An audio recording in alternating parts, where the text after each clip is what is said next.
Arteta! What a strike! What a screamer! Zola! And a fantastic goal! Arsenal back in it! And here's Lipa, lines it up, finds the net. Arsenal are in front. You know what's great about hitting rock bottom? Everything looks like you're going up. This is the Arsenal Vision post-match podcast. My name is Elliot Smith. You can block me on Twitter, Yankee Gunner. That's right. It's a 2-0 victory, and it feels like we're world beaters, doesn't it? Winning a match of football, keeping a clean sheet, scoring multiple goals, and yet, I dare say, it wasn't perfect. And then this is where it kind of becomes a referendum on how you are as a fan. Do you just want to say, look, we won, tell me all the great things about us winning? Or are you the type of fan who says, we won and that's good? I'd like to sort of analyze whether it was a great performance and what the good things were or what the negative things were. Or are you the type of fan who says, I just want to be miserable. Leave me alone in my cocoon of misery and let me be doomy about the entire thing. But enough about me. Paul's on Twitter at Pause in My Pants. Hello, Pause. Woohoo. Clive's on Twitter at ClivePAFC. Hello, Clive.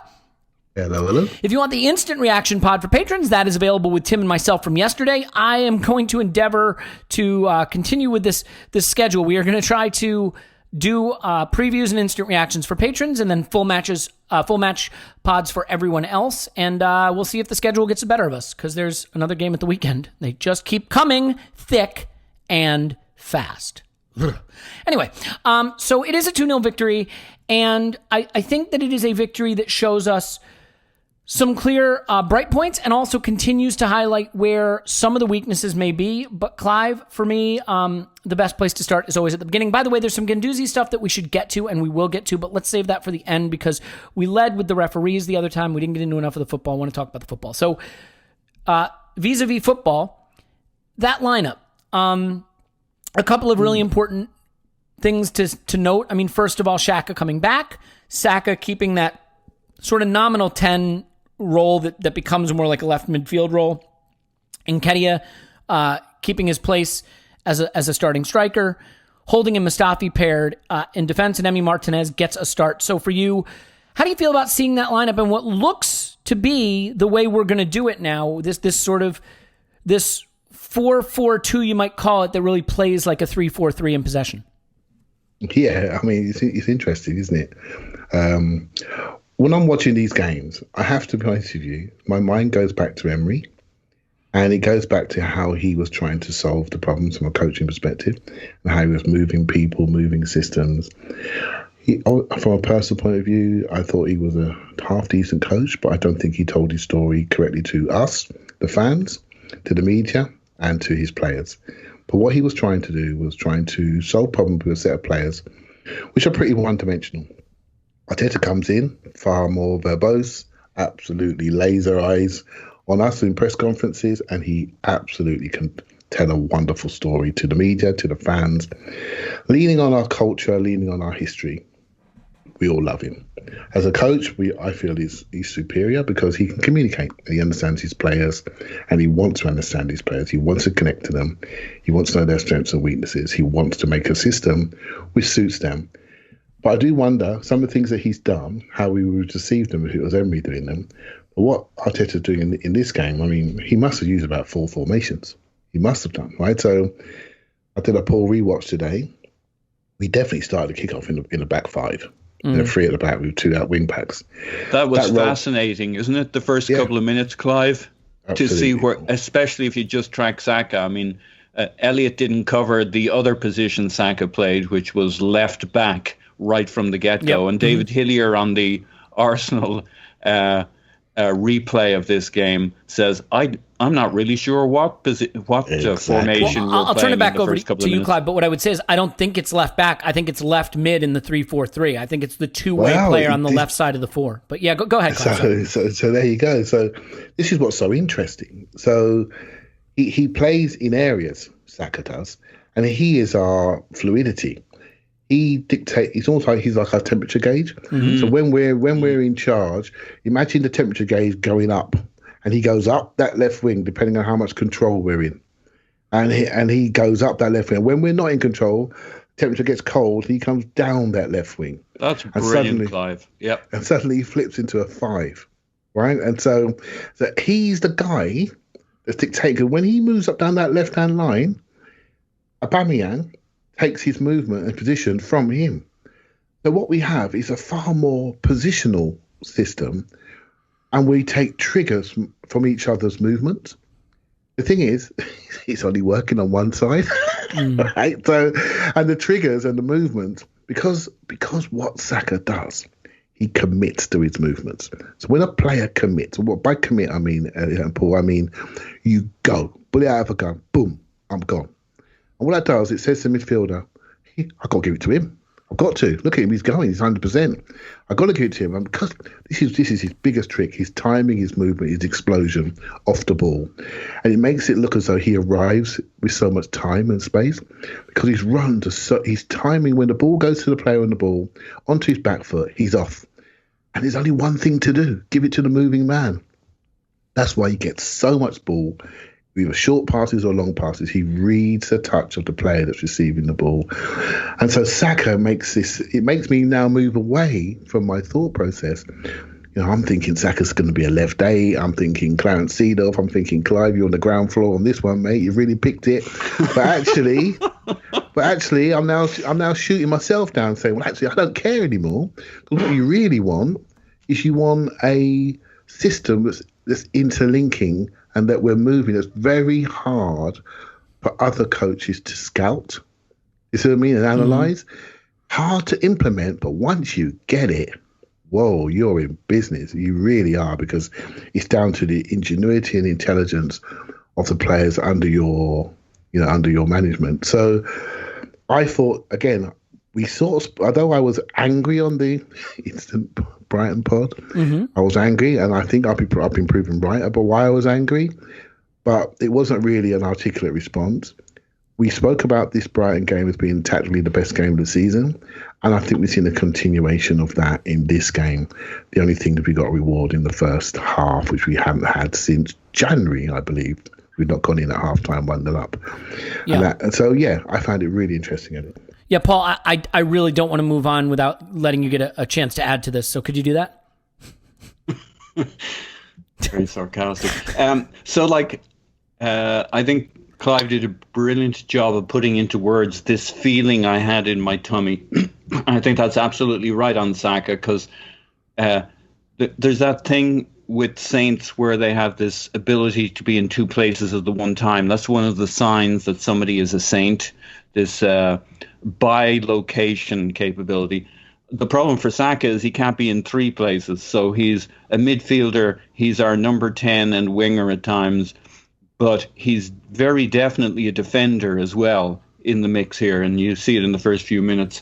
What caught my eye with this game is Tierney's very progressive in this game. I feel very vindicated by this game in general. It's a shame we weren't actually good in it, but I feel vindicated. I can give you a list of 6 players I'm vindicated No, of. stop it. You know the names, right? I even feel vindicated on Coquelin, Giroud, and Walcott from this game somehow. But you know the list of names, so I won't go through them. Tierney, I thought, was really good. He was our most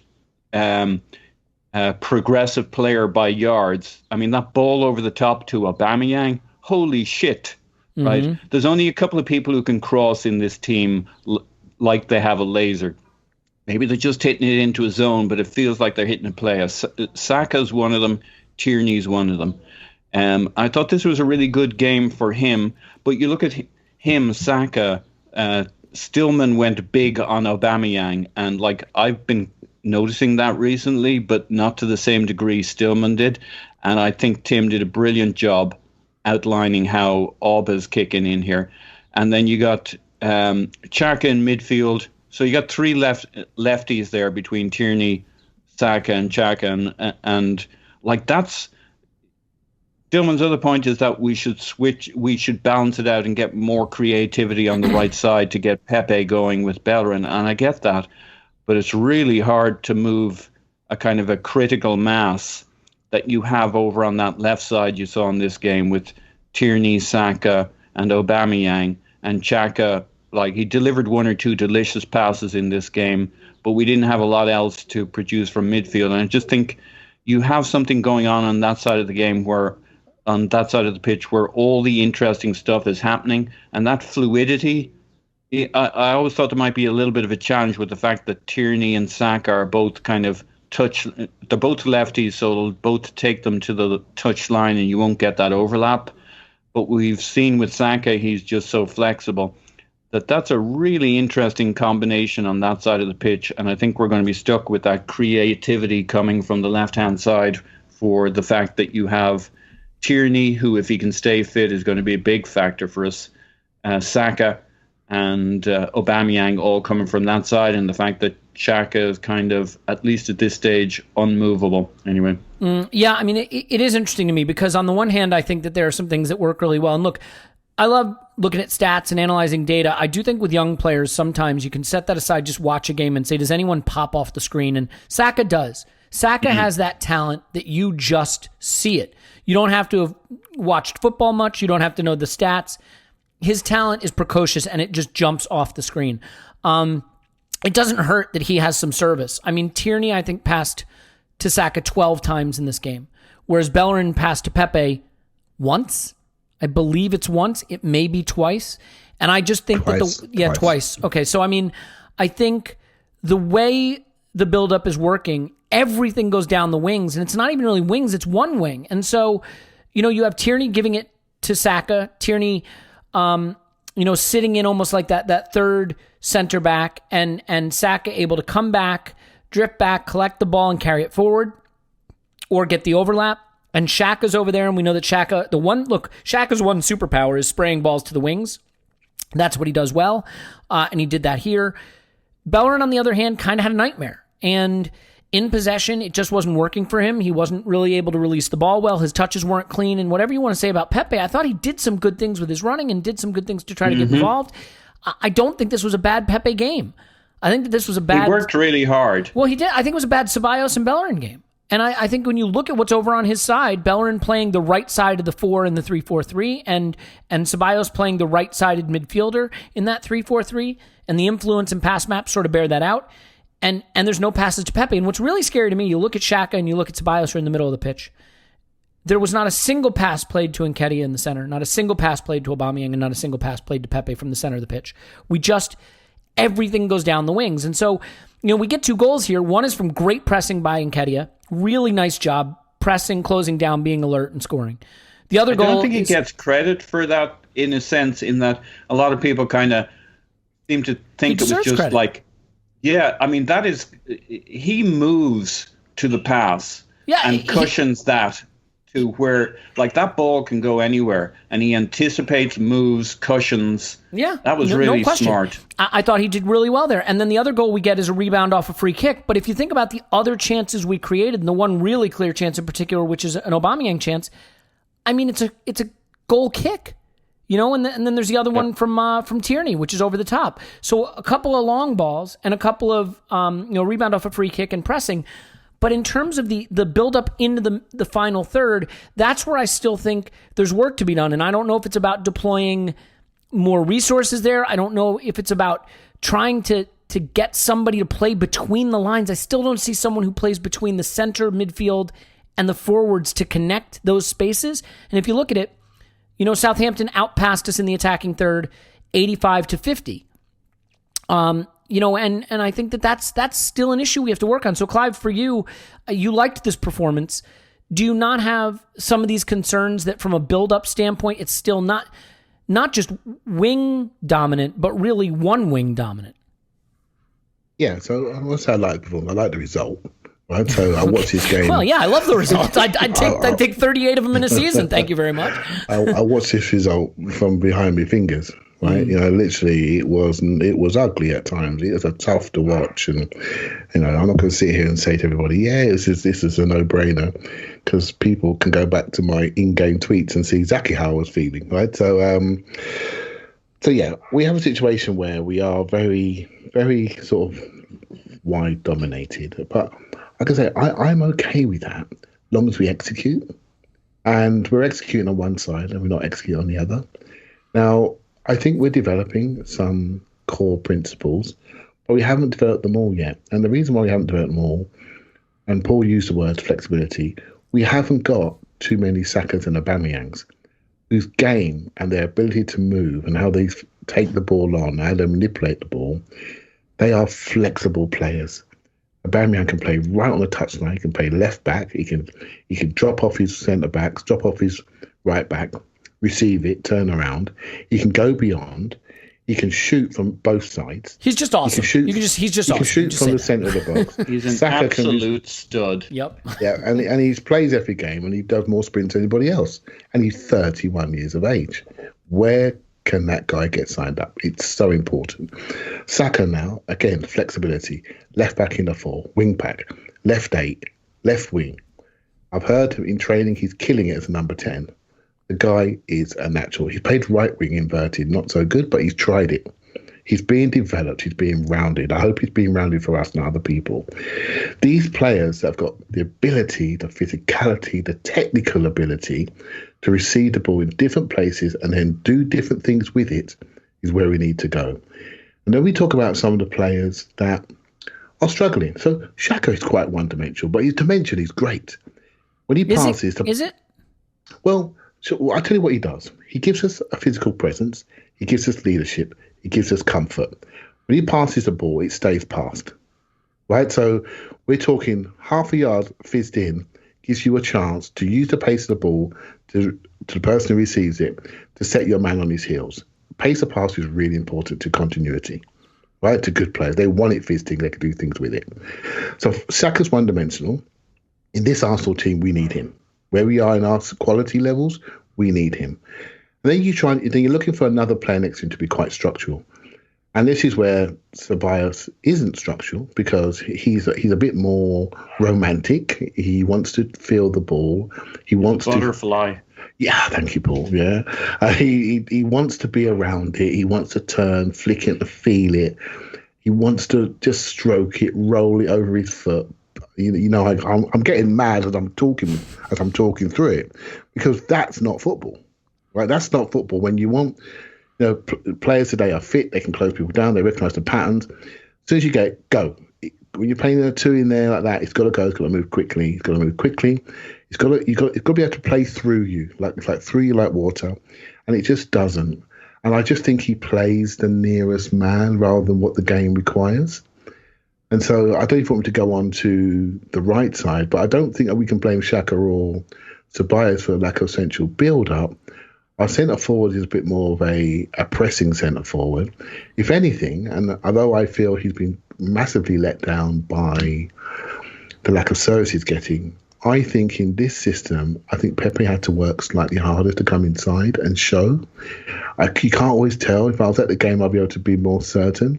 But you can't always tell, was he missed out a few times? He definitely was missed out a few times. He made some great runs, got separation, didn't get it. Then I think his head goes down. I mean, he received 8 passes in this game, Elliot. I mean, that is just not good enough. And in 3 or 4 of those situations, I think we created something. He got 8 passes. He got a guy booked. I think he got fouled. 8, and 1 came from a corner. I mean, this is not football. This is not football. Who's got the responsibility for that, though? I mean, the system doesn't help. The players trying to get it to him don't help. Is he not making himself available? I mean, Saka Saka got 12 passes from Tierney, and Pepe got 2 from Bellerin. So what? Right. So I'll tell you exactly what's happening with Bellerin. Should I just break it down for you? What's happening with him? So when he's receiving the ball, he's not looking outside him. That's difficult. When you receive the ball like that, he's got his shoulders are closed, so they're pointing inwards. His first touch always goes inside. Watch him. When he's dribbling with the ball, watch how he dribbles with the ball. He always dribbles on the inside of his foot. So everything, he's dragging him inside. Yeah. We never bothered before. You know why? Because he's always been the guy on the outside of the pitch. Yeah, it's not so anymore. We never looked. Mm-hmm. We never looked. So if he wants to dribble like that, that's absolutely fine. Because all the sun shines on the inside. When we need him in a slightly inverted role, I should use the word inverted because someone told me off for it, tucked in role, we want him to see a triangle in front of him. Do you see what I mean? Mm-hmm. To spread out his vision. And he's closed. And what he's doing is he's going back inside. He's going back inside to Mustafi more often than not. And then Mustafi is having to play that ball forward. And if he doesn't fancy this, he goes across to Holding. He's quite comfortable on the ball. He gives it to Xhaka. He says, you know what, I'll go out to the left. And it's all down to technicality of your shape, your touch, how you close your body up. All they need to do is develop a pattern. Simple thing, out to Bellerin. He's got to do it off one touch, straight out to Pepe, get in behind. Once he gets in behind, he fixes his man because he's now beyond it, he's broken the line. And then Pepe can either knock it back to him and go for second phase, or he can do his one-on-one, knowing that the man thinks he might pop it off, so I've got to be cautious. What's happening, not happening on that side, it's a simple move. Goes to Bellerin, out, either goes inside to Ceballos on first phase, and Ceballos flips it round the corner to removing Pepe, or you just go straight out to Pepe and you go second in two different phases. I don't sense an understanding on that side. I see a right back that's lacking in confidence. I heard someone say he lost the ball 11 times in 33 minutes. That's not good. That is shocking. When a fullback, your ball retention numbers, they've got to be on it. 11 times. And I watched the game today. And it went on to the second half as well. It wasn't all his fault. People were running for him. He had nothing inside him to connect. And don't forget what I just told you. All his touches are on the inside of his foot. So what's he looking for? He's looking for that inside connection. What you just talked about, Elliot, the lack of inside connection from maybe Eddie at centre forward, and the lack of inside connection from Ceballos on that side. So Bellerin was forced to do things that he can't do, which is push the ball to his right. He kicked it out 3 times, God's sake. He booed it out. Mm-hmm. He just can't do it. So when people, I know I had to go at him it's not personal. It's just I can see the lack of layers in his game, and his game is now not charging up and down. And by the way, this is okay. Your job as a club and as a coach is to recognise that player no longer suits to what I want to do, and I got to move him on. I got to move him on with 2-3 years in his contract because this room no longer suits him. What I mustn't do is keep going. This isn't about fitness, it's about technical ability. And I hear you guys say to me, oh, he's got great short pass. And I've always thought, well, I can't see it. Do you see what I mean? Because I can't see any short pass. To be fair, can I just make one point? I mean, there's a big difference between spending the entirety of your career out on the touchline, overlapping players, and playing passes either back into a center back or inside to forwards, and tucking inside and essentially making up a central midfielder, and having your passes be, from a different angle with 2 players and and not the safety of the touchline beside you. I mean, he is doing a very different thing right now after 18 months out, and he's not doing it well. I'm not saying that. I also think you're overlooking something, Clive, and I mean, your analysis is always sharp and on point, but I think sometimes the obvious thing is what you miss. And in this case, it seems obvious to me that this is a Samson and Delilah situation, and it's just a matter of the hair being gone. So, your point on the short pass is absolutely right, of course. You've been challenged with different things. However, what people do, Elliot, and you're not one of them, and neither are you, Paul. They look at his numbers and say, it's the other bastards. What people do, they look at his numbers and they say, oh, yeah, he's good at short passing. And I say, okay, let me have a look at that then. Let me have a look at the scenarios where you're good at short passing. Let's have a look at that, shall we? Let's look at how many forward passes, break passes, how many passes you do under pressure. Let's have a look at a couple of games. I've had a look at a couple of games. There's a reason why. You know what teams are doing? As the ball's coming to Bellerin, they're blocking off the line to Pepe. Of course you would, right? He's just stuck in the top corner. You see what I mean? Mm-hmm. So he's making it hard for him. So what he's got to do now, he's got to drive inside. He's got to shake, bake, dummy, drive inside, outside the foot, either to Pepe or centre forward, ping round the corner. He's got to beat the first man. And that's where his confidence is gone. That's where his confidence is gone. He used to punch off that mark, drive inside, and he was gone, wasn't he? Boom. And everyone's running after him. He doesn't feel that anymore. He's trying to pass his way out of trouble, and teams can see it. They're dropping the ball on his head from 50 yards. They're putting pressure on him. They're doubling up on him, and they're making him work. I actually thought he covered really well in this game, in the second half defensively, because he went to a 5 more and his distance was reduced. Mm-hmm. But people have worked out he is the dope. Well, you heard me say it before. And look, I mean, this is a guy whose entire Arsenal career has averaged right around 40 to, in some cases, 50 passes a game. At his worst season, 84% completion. So he's not been a sloppy player. And again, that's not telling you that he's doing anything great with it. I don't have any data to back that up in front of me. Yeah. But it tells you that he's been a safe option. He's been a guy who can get the ball and move the ball. I mean, you want to compare that against Kolasinac. That guy doesn't pass above 76%, 75%, and not even at as high a volume. So, you definitely see a guy who has been a proficient passer. Now, ironically, this season, this weird season, 10 appearances, 11 appearances actually. He's at 81.9%, 82%, still good, his lowest in his career. But setting that aside, I think, to me, look, there's no debating it. He had a bad game, and he doesn't look great right now. So that is what it is. I do want to just talk about, though, how this system deprives us of an ability to get between the lines of midfield and the forwards. So if you look at Nketiah and Aubameyang, they're not really hold-up players. They are guys who would prefer to be running in behind, and I like that. I like playing with those kind of players. Pepe, I think, can come deep, receive the ball, and carry it forward, but he's not getting it. And that space in the middle of the pitch at the top of the box is just vacant. So I'll give you an example, the City game. Manchester City use a lot of wide buildup. Liverpool do too. But it's how you access wide spaces. How deep are you in the pitch when you get the ball wide? Because when you think about a typical City goal, it's Sterling cutting it back to the center of the box, right? Or it's an overlapping fullback doing that. Yeah, they use width a lot. But here's a great example. Against us, zone 14. I know this is going to sound very technical, but let's just hear me out. This isn't as technical as you might think. Oh, I love it. Zone 14 is a square at the top of the box that's essentially the middle third. So it's about the 10 yards in front of the box. Square, right? Should we call it that? The Ozil square. Yeah, call it that, okay? Against City, we made 3 passes from that square, okay? Against us, City made 49 passes from that square. Now, again, I know it's City, but just hear me out. 49 passes. You know how many of those passes went into the box? 5. The other 44 passes went out to wide spaces, but they went out to wide spaces from that space between the lines, the deep center of the pitch. What happens? Defenders have to collapse. Center backs have to come out.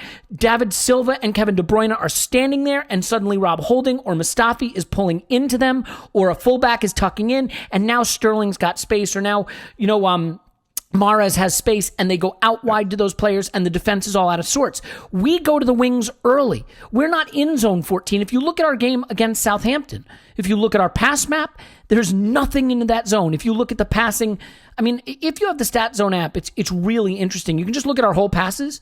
You could draw a square in that space, and it's empty. There's nothing in there. So I think what it does is using the wings is a very popular and effective strategy, but I think you have to use the wings from a deeper central position. In other words, progress the ball between the lines, force defenders to commit and move and get out of position, and then slide in those overlapping players or slide in those wide forwards who have more space to operate. And that's not really how we do it. Now, I'm not trying to kill us because we win this game, and I think there's good things in this game, but I still think that you can see being outshot, not getting a lot of shots, not really creating a lot of clear chances. I still think we're one-dimensional. And this 3-4-3, in my opinion, is Arteta trying to give us structure and solidity. And I understand why you'd want to do that.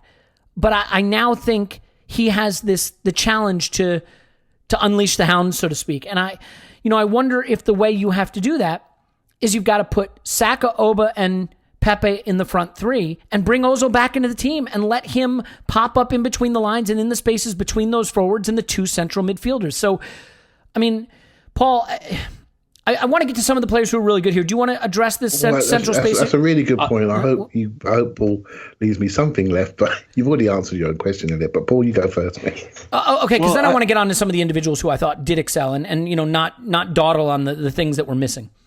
Yeah, I just quickly like to say it's clear we're setting up to play up the wings. I mean, we don't have even a third midfielder.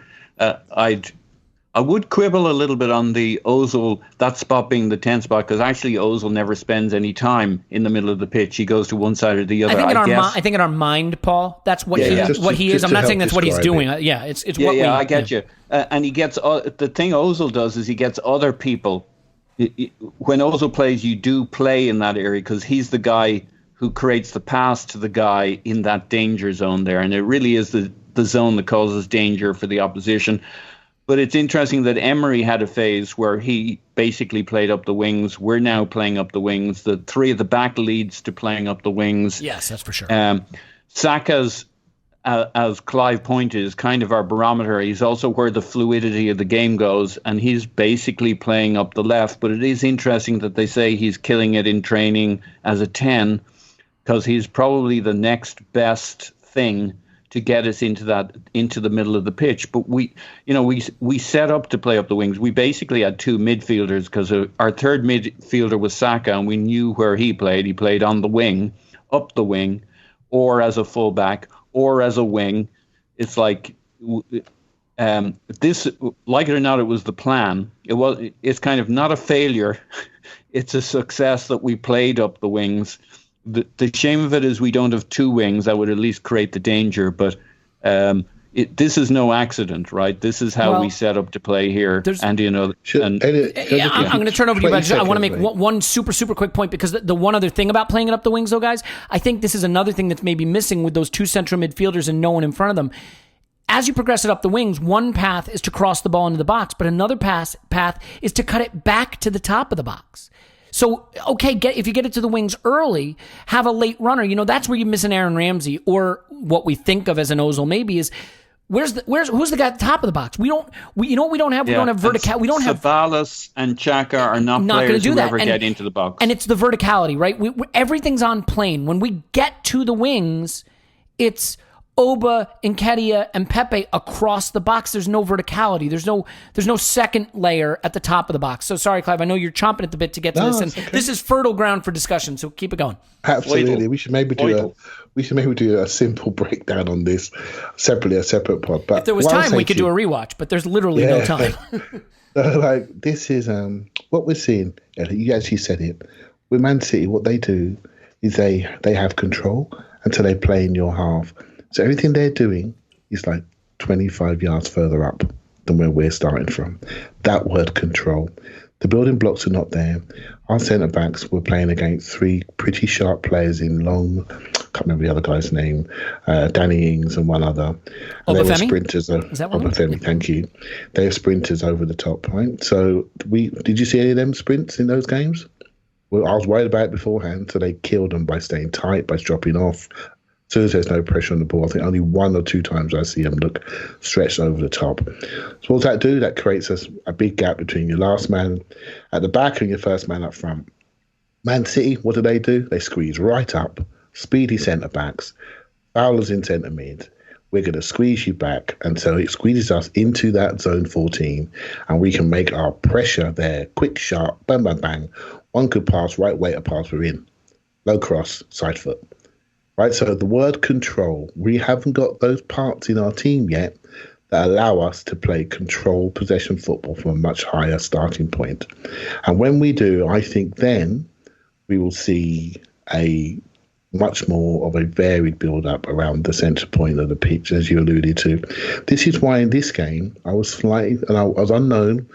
I know that within these, the Pep style positional system, they like to have somebody on the left, somebody on the right. There happens to be Saka and Pepe. What's not happening is Pepe's been ruined out there, and he's not touching the ball enough. I would have liked to see him come inside a little bit more, but maybe that was the instruction, because he could have offered some of that creativity around that zone, and I think it's suited to his feet and his skill set. But it looks as though he's playing to instruction, and I think that's why, Elliot, with Ceballos' stupidity and Bellerin's lack of technical ability and Pepe's disconnection, which is a byproduct, we are not seeing enough into that zone. And I think it's a style, but I don't think it's just where we are in our development at the moment, rather than a big issue, if that makes sense. Yeah, and look, I also have to acknowledge that sometimes the way you play is a reflection of the opponent you're playing. Southampton like to press.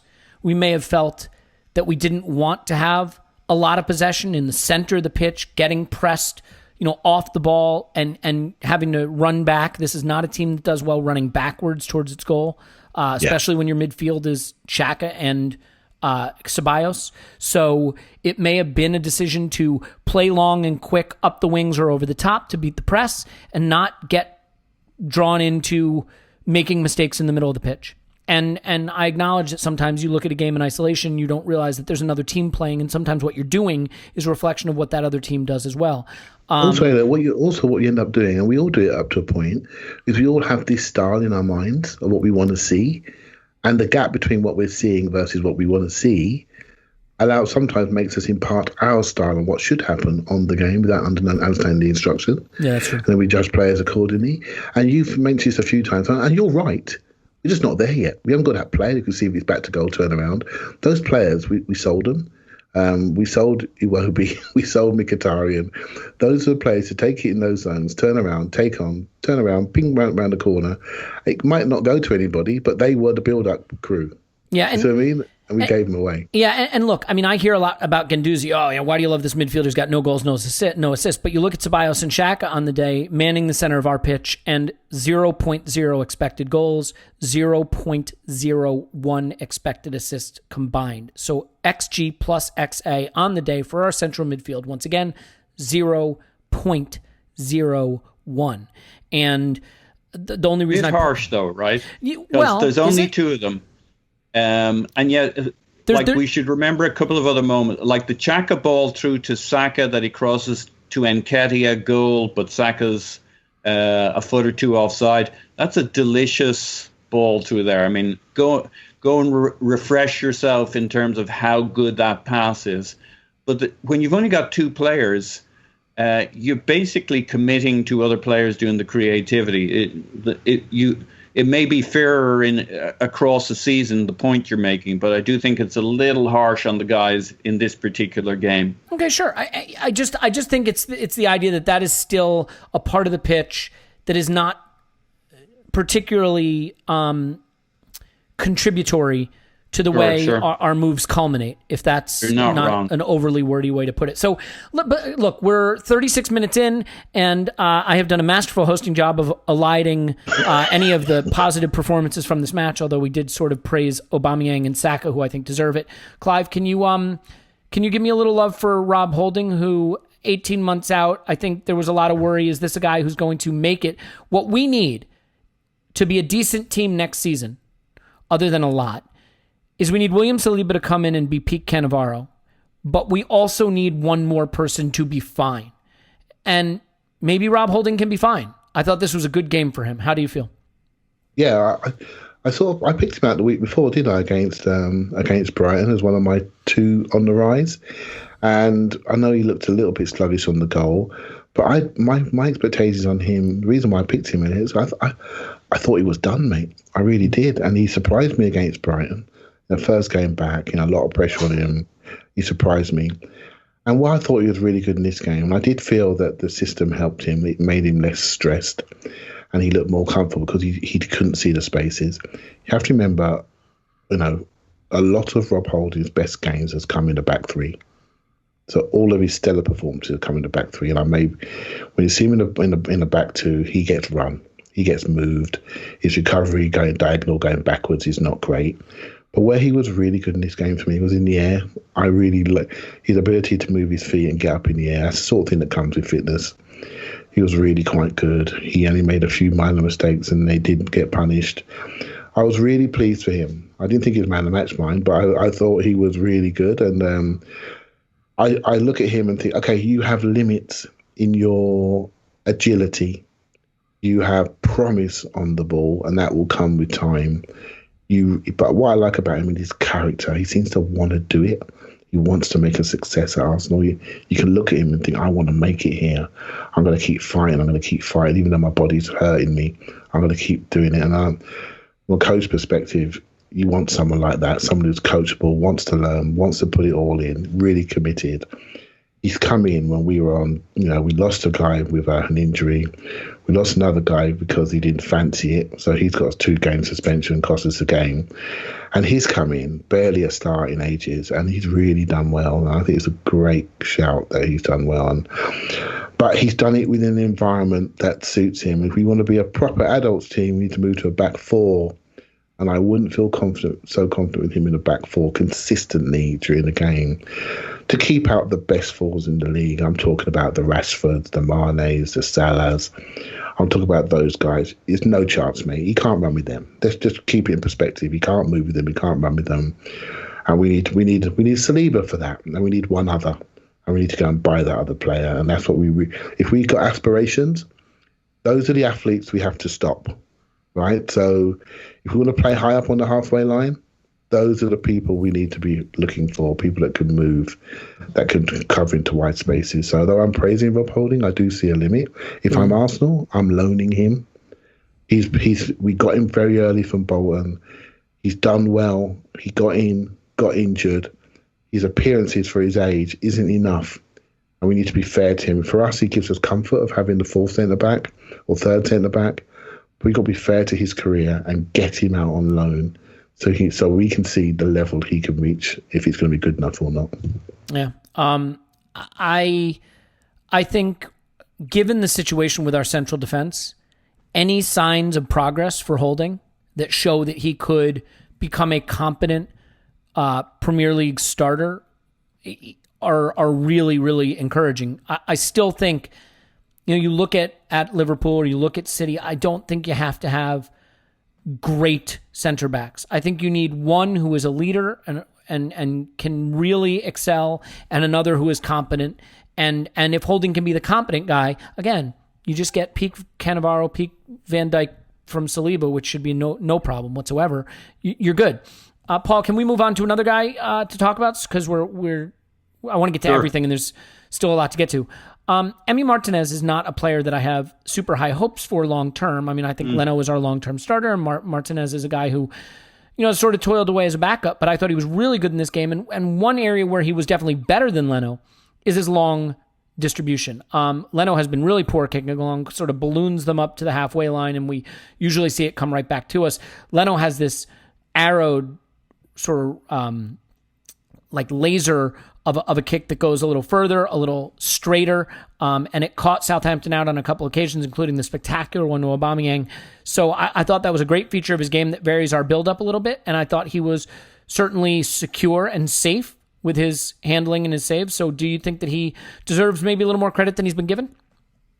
Yeah, I definitely feel actually over the last two games that I've seen, it felt almost from the get-go that Martinez has a long ball in him that Leno, I remember criticism of Leno's distribution early on, and I'm like, it's a little early for that.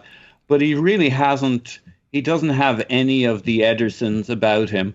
I saw a conversation where somebody just defended his mid-range chip, but in my recollection of it, I've been frustrated even with Leno's kind of mid-range dinks or the dinks over to the side.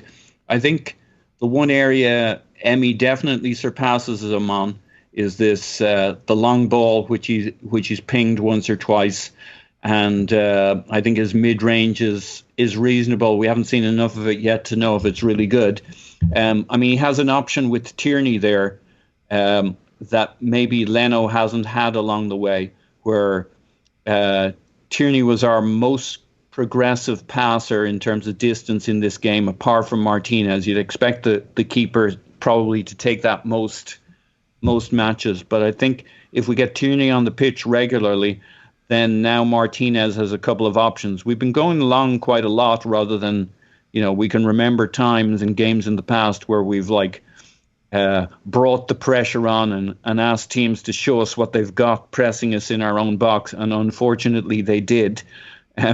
But at the moment, we're quite liberally spraying it long, and maybe that's for a reason that there's too much change at the back. But maybe it's also because there's a level of acceptance and recognition that Martinez is a good long ball hitter. This game certainly, there's no two ways about it. We decided to forget the midfield in terms of progression and lean into long balls, sweeping balls, quick movements. We saw it with Tierney a few times. Xhaka hit a couple of long balls too, as he always does, and certainly Martinez. So it's kind of the way we went on this one. We conceded we weren't going to win the midfield battle, or we'd let them have it, and we went for long and ping it, and we were direct, kind of route one kind of stuff. And yeah, Martinez has done good. obviously small sample size problem here. 2 games, almost 2 games, not even 2 full games. But I guess we're going to see him for the rest of the season, and we'll get a really good evaluation out of him, what he's up to. Yeah. All right. So, Clive, let's talk substitutions, because this is always an interesting thing with Arteta. And whatever I think of Arteta, which is mostly that he's good, that he has an interesting philosophy, that he's well spoken, that he, seems to have all the makings of a future top quality coach. One of the things that you have to learn on the job is substitutions. I've been critical of them up to this point. And if I'm being totally honest, I'm not sure I loved them in this game either. They felt a little bit what you have, you hold, which is never really my preference as an Arsenal fan, because I don't trust us to hold it. But one of them, he didn't have a choice. Obviously, Tierney cramping up, having experienced what they call heat for the first time in his life, so he had to step out. And Kolasinac coming in, and I certainly don't think Kolasinac is cut out to really play a role that's key in the build-up, and we know that already. 100% passing.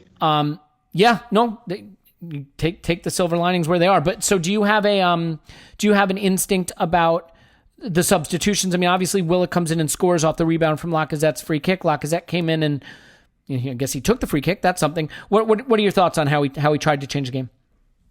Yeah, we got a couple of sort of standing nights in Willock and Maitland-Niles. They can come on and do lots of things, and I think if you're looking at it like for like, and you're staying in the same system, you're thinking, well, why is Willock so wide? Why did you bring on Nelson? He didn't bring on Nelson this game. I didn't really know. I heard Andrew say today that he felt Nelson was, maybe culpable to the second goal at Brighton. I didn't sense that at the time, but I was too angry at the time to sense everything. Yeah. But Arteta made a real point of saying how well the subs did, and he was really pleased with all of them. He said they brought on everything I wanted. And if you look at them, how they all performed, Lacazette maybe could have flashed a header in at the near post. We did fine. Maitland-Niles give a lot of energy, and it's exactly what I thought should have happened at Brighton. He should have just come on 15 minutes. He should have come on at 65 minutes, and I don't think we lose that game. It's not because I think he's, because I think he's, an unbelievable player. I just think it's horses for courses. You got a player that's running out of legs, you bring someone on who's got legs. It's as simple as that. Classic came on, was quite solid, and Willock scored the goal. So I thought the substitutions, you're hostage to your results, aren't you? If Southampton finds some energy and come back into the game, we're wondering about those substitutions. But we're asking for Ozil in zone 14.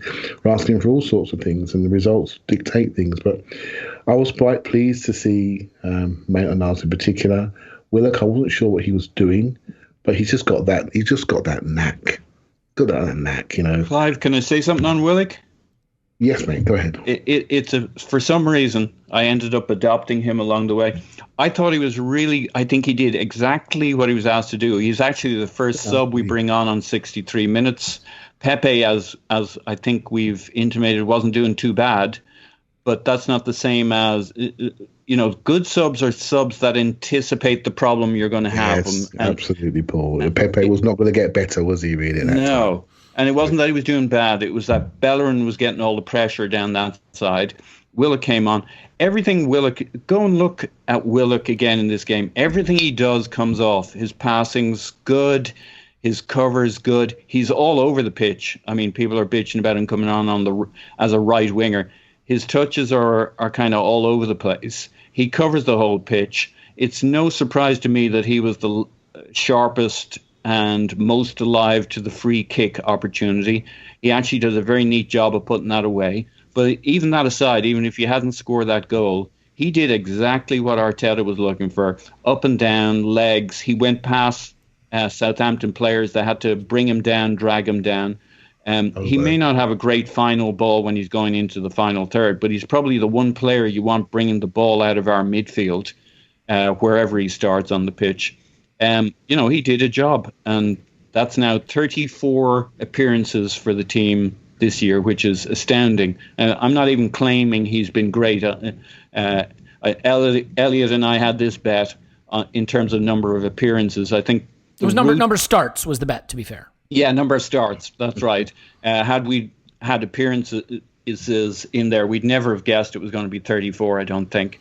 Elliot's point, I think, to summarize it, was we were overrating him from pre-season, and I don't disagree with that. I think he's actually kind of underperformed what I thought he could. Not the same as he doesn't bring value when he gets on. And, he's 20, big frame that he hasn't grown into, so I think there's upside there. But I think as a sub, 3 managers now this season have leaned into him as Mr. kind of... he can do it all. He can literally he can do a bit of everything. Well, wait a minute. He can't pass. Apart from the finishing. No, when I say that, when you're in a game, it's 20 minutes to go, 25 minutes to go, and you've got a problem, and you bring on someone that's tall, leggy, two-way, can drive, can score.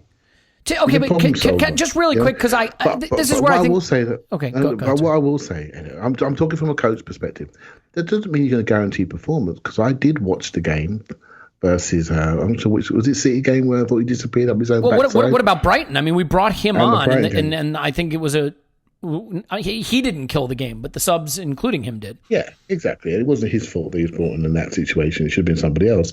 So, but I do understand why he gets used, and he's a player.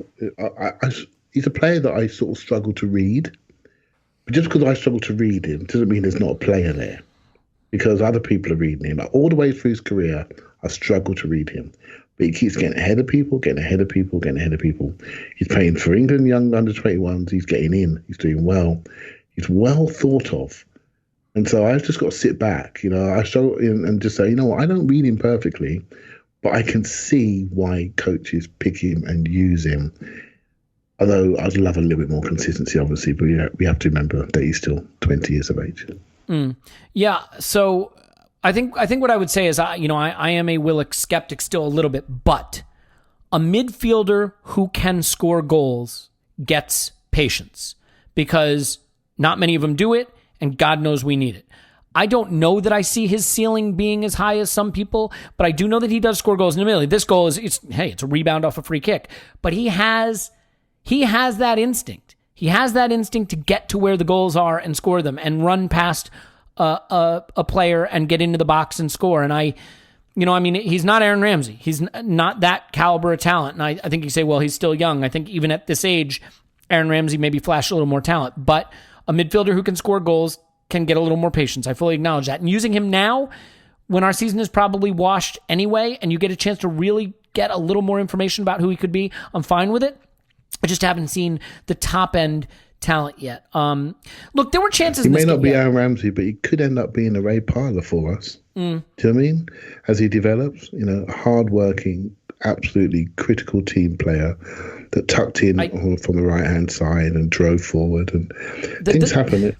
But the thing is, Clive, again, sorry, not to stretch this debate out too much, but I think the statement that he's hardworking overstates what he adds defensively. I still think a big weakness in Willock's game is that he does switch off going back the other way, that he does sometimes let players run by him, or doesn't his recovery runs aren't sharp enough and powerful enough, and that he does get bypassed. I mean, so that's not Romford Pele. You know what I mean? That's not Ray Parlour. I think he's not. I think he's not defensively switched on.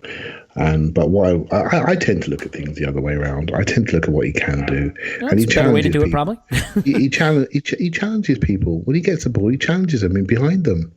He takes it past them. He takes it at people. We've got too many passers. We've got a couple of passers.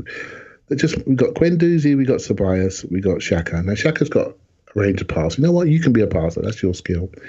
The other two passed away. They just passed. They just passed the ball around. They just passed the ball backwards. You need some devil to get to the areas that you want us to get to. Now, I'm not saying he's the answer, but I'm encouraged by what he tries to do. And if he's got the confidence to flick it around the corner and drive at people at that age, that's good. That's a good thing. You're absolutely right about his negatives. But I just think, I've had a good look at him on video and some clips and stuff. And I think, bloody hell, you're quite challenging. Southampton's one of their best players is that Holdberg, whatever his name is.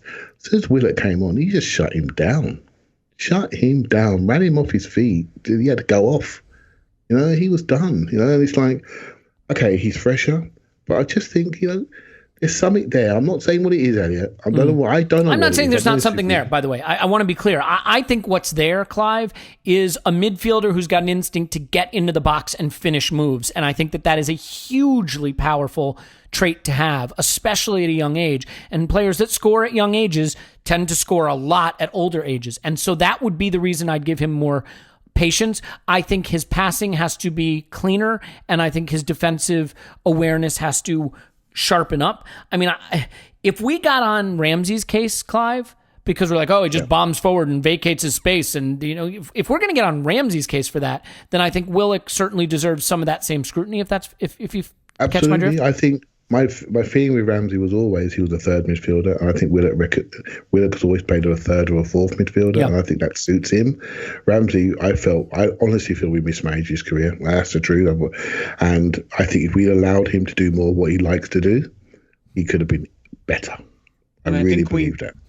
We shouldn't forget with Willock, he has tremendous legs. I mean, just his ability to... Does he ever? Yeah, he does. I mean...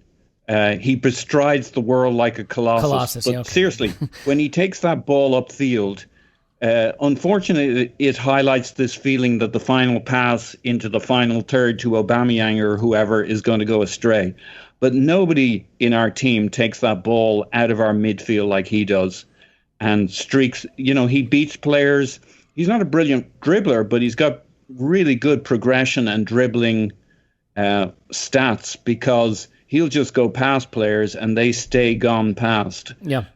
So if a couple of things, right, projecting potential wise, if he can get a little bit more quality, maybe, he is only 20 now, just a little bit of a calmer head, a little bit more experience, growing into the body a bit. I mean, he's one leg longer than the other, we should remember.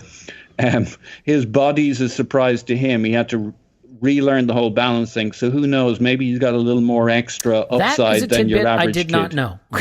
Yeah. That's awesome. Let's move on from Joe Willock.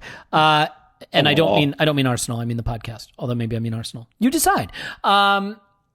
Let's wrap up with the Guendouzi conversation just real quick, because I think as far as this game goes, we won it. We did what we needed to. There were chances. I mean, Pepe gets it to Nketiah, who sort of toe pokes it to nowhere when he could have put in Aubameyang. Not maybe as easy as people thought. Aubameyang had the shot that saved. Aubameyang had and this is what I love about Auba. Spends all day chasing lost causes to some extent, gets one clean chance. It's a really good save to keep him out. And then the ball comes to him in behind. The game's probably won anyway. And does he go for it himself? No, he tries to feed it into Nketiah, which is probably the right play, and he just doesn't quite get it there. I think he's a great team player. I think he's a phenomenal athlete and just incredible quality. And we probably will never fully appreciate what we had in Aubameyang because of the period where he's been here. But I thought this was a great game for him. So Matteo Guendouzi left out altogether. Arteta says, we're dealing with this internally. This is a dressing room thing. Nobody else gets to know what it is. When he's pressed about it after the game, he says, no, it's tactical, not disciplinary. I think he's being cheeky. I think it is disciplinary, but he's trying to keep it in the club, which is smart. I don't know if it's an agent. I don't know if it's the press just being the press, or I don't know if there's anything real to it. But after the game, Get Football, France Football News Now or whatever goes big with a story of Guendouzi, if the stars align, wants to go and the club is willing to let him go for around 40 million euros, potentially to PSG or Barca, Atletico Madrid, Inter. Look, I think it's a L'Equipe story. It's a L'Equipe story, right? The GFFN or whatever they're called. So that means it's probably the real deal. Yeah, well, look, the fact that this comes out the same evening of a game where he's not in the squad and it's a behind closed doors sort of disciplinary response from Arteta is a little bit opportunistic. So maybe it's an agent saying, well, if you're going to do this to my player, I'm going to agitate a little, or who knows what it is. But let me start with you, Clive. First of all, do you think that Arteta has handled this the right way, the sort of keeping it behind closed doors, but leaving him out of the squad after the kerfuffle around the Brighton game? How do you feel that this young coach has handled this young player in this specific instance? I think he's been consistent. He's been consistent with Guendouzi, with Maitland-Niles, with Ozil. I think there are three players that he's more or less know that they haven't quite shown the right commitment. They've been taken out of the team. So you got the top boy on the big money. He's been taken out.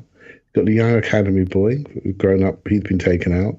They got the young superstar that's basically in the French team nearly at the age of 20, and he's going to be in their team next 2-3 years. He's been taken out, so there's no favoritism there. You got to show the right attitude. I did read somewhere, I don't know how true it is, but the sort of things that he was doing in Dubai was very childish, childish behaviour in video sessions and mocking behaviour, and the sort of things that are really not becoming of football in a serious environment. So that's why he got pulled down a step, but he came back strong. And now he's, something's happened in the background here. There's been a reaction. And personally, it's just the workplace. It's the workplace, and you manage it. I can't sit here and I've spent 2 years calling it the Colney Crash. And the moment someone comes in and basically criticises a player and drops him because he's not showing the right attitude and standards, then say, oh, well, I'm not sure he's doing the right thing. That doesn't work. As far as I'm concerned, we need to raise our standards completely. And if you're going to be chippy and gobby and all the rest of it, and make sure you're as good as Patrick Vieira, right? Make sure you've got those sort of leadership qualities. Make sure you're that good. And he's a good player, promising player. He's got faults, and there are people listening to this right now who could name them. He's got faults. He touches the ball too much. He can't play on the half turn. He's not super quick. He can't head it. He hasn't really got from a inside, he wants to play on the left-hand side. When he's on the right-hand side, he's limited with distance of pass and his range. I feel there's a player there that could get better, but he needs to recognise he's got a coach that could help him get better. If he feels that he's suddenly not the right place for Arsenal, that could be a sign to a couple of things, Elliot. I'm going to worry you now. When he joined the club, he immediately joined the French boys, Lacazette and Aubameyang. And if he's edging for a move, that could be telling you what could be happening to Aubameyang and Lacazette, potentially. We care less about Lacazette, but I certainly care about Aubameyang. So could that be just that group of players moving on, full stop? Maybe he feels he will be left behind without them. I don't know. That does happen. It does happen. It certainly does. I think the pressure, Clive, is all this playing for the national team in the next big competition. We've seen it time and time again. France is the best team in the world. Guendouzi has his eye on it. He's second string at Arsenal. And, he's not going to sit on the sidelines and watch somebody else get that midfield berth for France, I think, is what's going on here. Maybe that could be some of it, but I feel, I just feel he's a demonstrative character. And I got to be honest with you, I'm not bothered. I'm not really bothered. As long as we get paid, because I've sat there for 2 years and I've not seen dominating midfield performances. He hasn't solved all our problems, has he? He hasn't solved them, right? We're still conceding shots, Elliot. I mean, you know the numbers. We're conceding shots. Our dribble pass stats are not great. He's not solving these things. He's not solving these things. I don't think there's any need for me at this moment to provide a full-throated defense of Matteo Guendouzi. There may be a time for it. I think Matteo Guendouzi is an incredibly talented player who just turned 21 a month ago, who has 4,000 Premier League minutes or so under his belt, who, when you look at ball progression stats, both passing and carrying, is one of the best central midfielders in the Premier League at that. Again, I'm not saying those stats tell you everything. I said I wasn't going to provide a full-throated defense. This is a partial throated defense. I think he's a great player. Look, he's a just turned 21-year-old kid who's come into a really tricky time at Arsenal, played a lot and played pretty well. He's had some games that he's taken totally by the scruff of the neck. And to do that at that age, I think indicates a very high ceiling. Every player can be sold.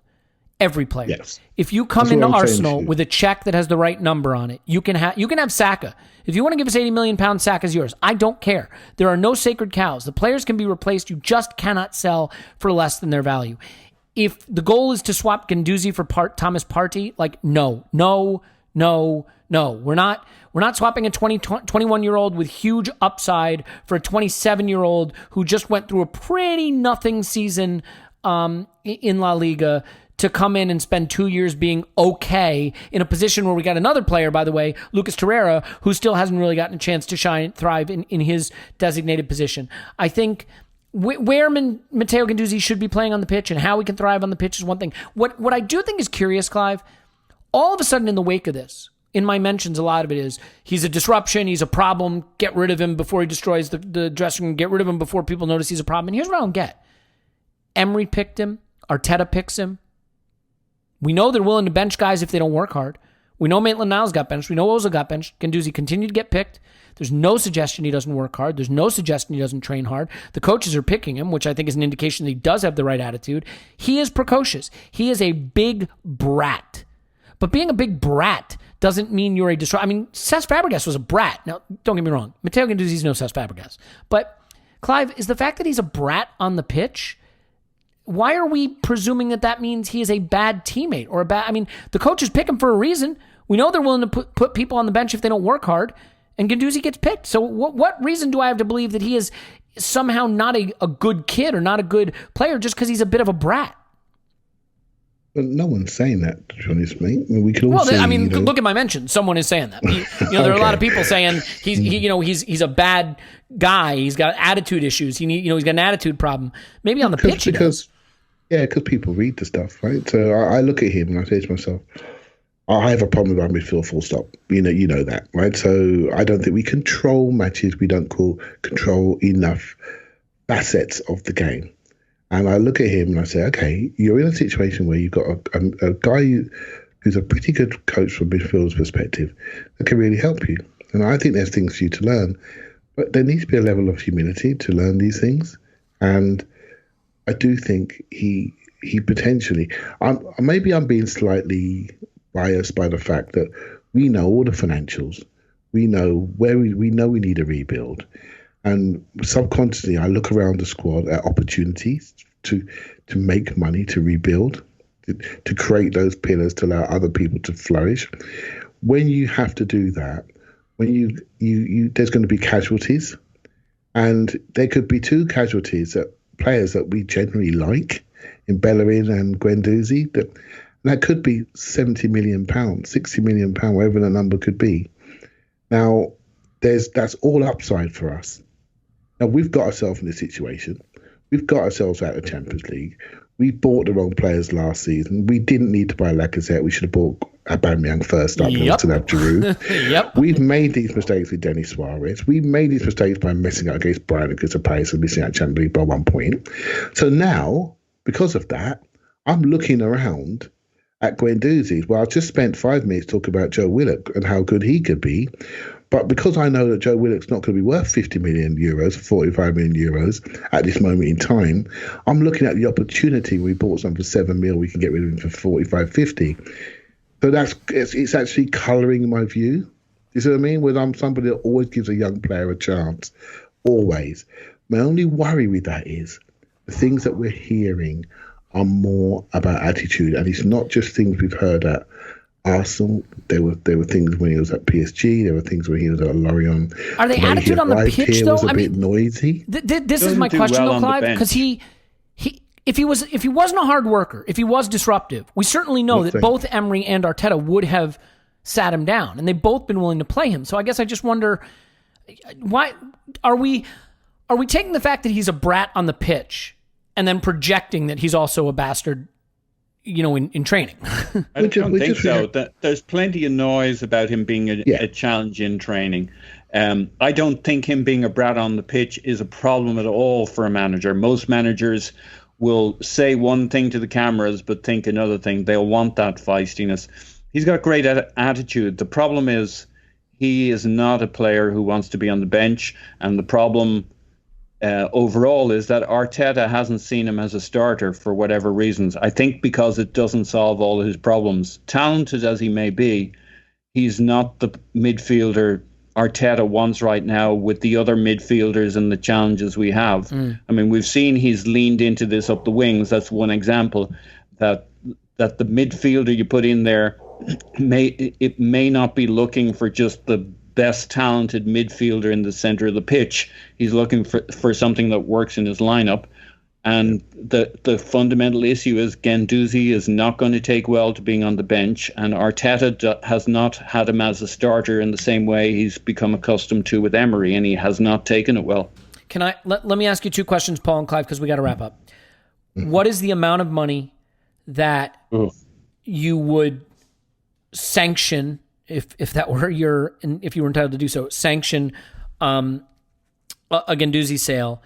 And what is your expectation of what this player will be? And I mean, just sort of qualitatively, like exceptional, huge future, will be a good, solid pro, won't really make it. So those two questions. What's the amount of money you'd sell him for, and what do you think he will become regardless, whether it's with us or someone else? Well, I'll go with the second question, which is, this is the kind of player you want to be buying, not selling. We already have him. I think it's kind of a bit of a travesty that we haven't. Look at some of the players we may be stuck with who might be working within the system versus the kinds of players you want to go out and get. This is the player that if Midland had brought in, and I guess this might actually be a player that he had something to do with him coming in, you'd want to hold on to. What is a reasonable fee for him? If we got 30, the thing is, here's a pre-COVID number. Who knows what the market's going to be? I would say if it's 30 million, I'm disappointed. It's got to be 40 million plus.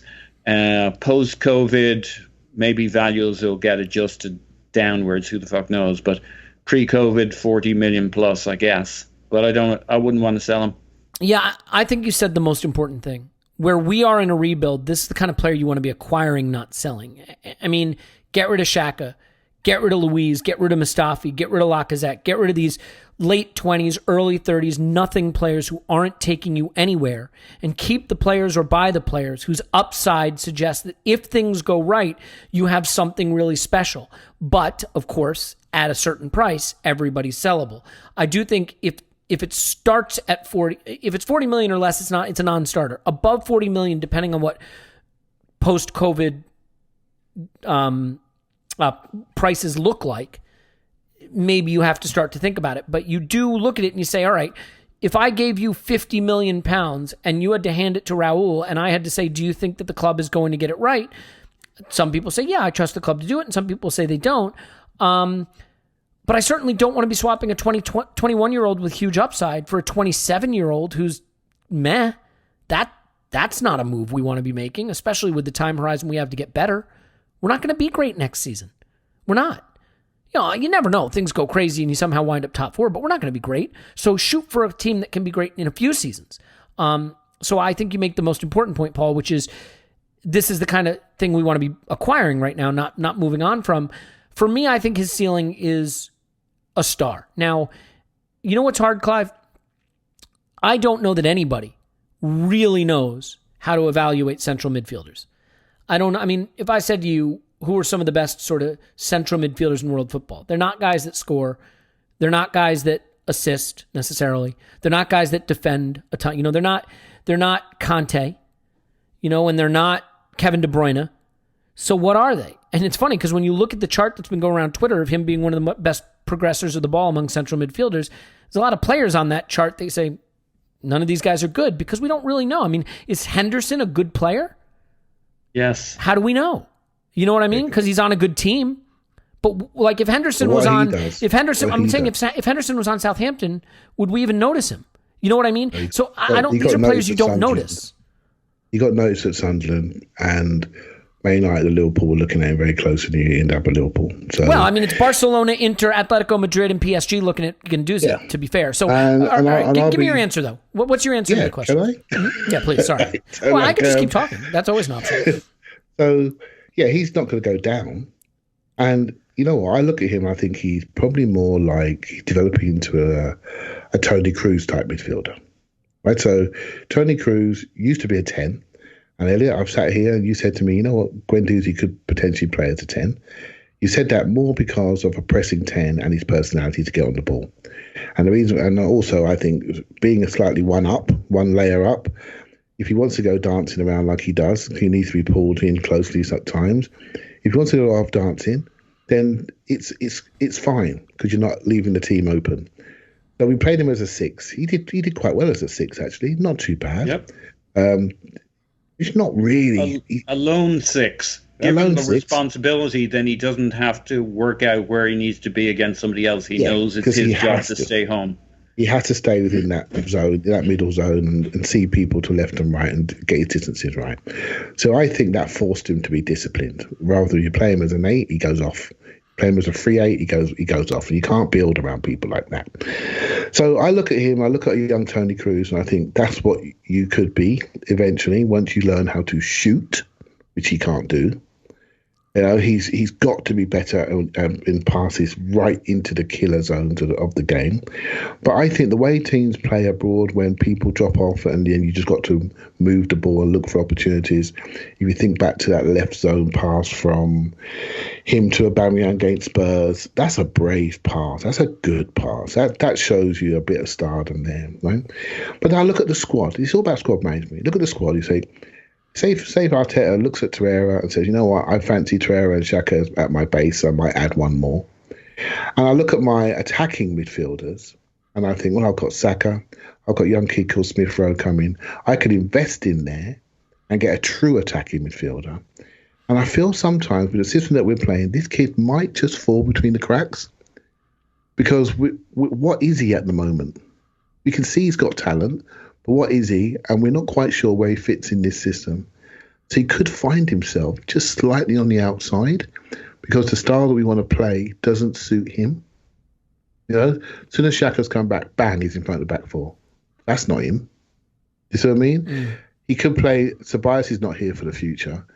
But we've all seen Xhaka and Guendouzi play together, and that doesn't fill us with confidence because we know he's not athletic enough. Right? So if it's Guendouzi and one other and Xhaka goes, then let's have a chat, shall we? But we don't win without Xhaka, so that's a bit of a risk. And so we're developing the player, much like Willock. We got this player, a couple of players. What are they? We can see they're good, but what are they? And where do they fit in the midfield structure of an Arsenal team, which we're still learning about? And that's why that conversation about him going is a valid one, because it's squad management. Yeah. Look, I actually do think he's a player who could have a future further up the pitch. He likes to step in front of a pass. He likes to intercept. He can step past a man. He can make the pre-assist pass, the dagger ball, in behind, between the center back and the fullback for the winger or the fullback to run onto. I think he's got it to play higher up there. I agree with you that we don't know who he is yet necessarily, and some of that is down to having played in a team for most of his Arsenal career under Emery where the system changed every single day, and that's very hard for a young player. So, but can you see Arteta moving towards that? It's the same scenarios. He's a flexible coach. It's what people do. I argued this before. It's okay to be flexible, but maybe what Arteta's doing, I can always hear Tim shouting in my ears. What Arteta's done is he's created a base, That's what you need, yeah. Base structures. That's what you need. Then he's starting to move, right? So he's creating a base. This is how we are. This is how we live. This is what we do. This is where I want to be flexible here, but I need you to stand still here. And he's developing that. And I do feel that word flexible, we're going to use it a lot more in the next year or so, because I think that's where we're heading. Yeah. Let's leave it there. We covered a lot of ground, and we're going to be recording another podcast every like Willock. Day. Yeah. Oh, Let's not go back there, Paul. just stretching my legs there. Yeah, like a colossus. Paul's on Twitter at Pausing in My Pants. Thanks, Paul. Woo-hoo. Clive's on Twitter, Clive PFC. Thanks, Clive. Thank you very much. My name's Elliot Smith. You can block me on Twitter. Yankee Gunner, leaves 5-star review. Write nasty things about Scott and Tim in the comments. We will pick this up after the Sheffield game and before the Sheffield game and all around the Sheffield game and on and on and on. All the football happening all the time. In any case, I hope you're doing well. Hope you're hanging in there as the world continues turning for the time being. And the Arsenal world, look it up. 3 points. 3 more points at the weekend. What do you say? We'll talk to you after Arsenal 10, Sheffield 0.